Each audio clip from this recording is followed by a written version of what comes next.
بصوا يا جماعة، حماتي النهاردة عزماني على فسيخ في الغيط. قالت لي تعالى معزمك على فسيخ. شايفين الأراضي الزراعية جايباني وسط الموز ووسط مش عارفة ايه اللي مزروع ده كمان. شايفين يا ولاد؟ أما أروح بقى أشوفها عاملة لي أكل ايه. قالت لي فسيخ، هي اللي عزماني على حسابها. أنا عارفة هتروح هناك وتقهرني. أنا هينزل في بطني بالسم الهاري النهاردة. أنا عارفة. ايه يا حماتي يا حلوة؟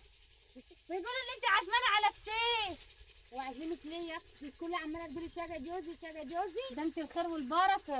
دلوقتي بقيت الخير والبركه. ده انت الحب كله. من امتى؟ من النهارده. يا سلام. ايه يا عشان عازمك على فسيخ. ايوه مفيش فلوس يا حمات، وابنك شقيان ومعهوش فلوس. بالفجر كده اهو. انت الخير والبركه برضه طب تعالي بقى لما نشوف الفسيخ اللي انت جايباه لنا عامل ازاي. يلا يستاهل العزومه ولا لا؟ يلا بس على الله يتمر فيك. هيتمر يا حماتي الكيش ان شاء الله.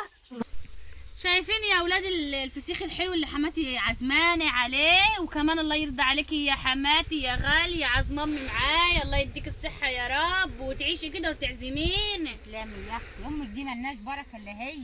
الله يخليكي يا حماتي. لا مالنا بركه الا هي. الله يخليك. الله يخليكم تعالوا يا كلوا رب. معانا فسيخ يا اولاد. الله شوفوا يخليكم الفسيخ. يا رب وصلى على النبي. كلت الفسيخ ومنش لاقيه حته اغسل فيها ايديا.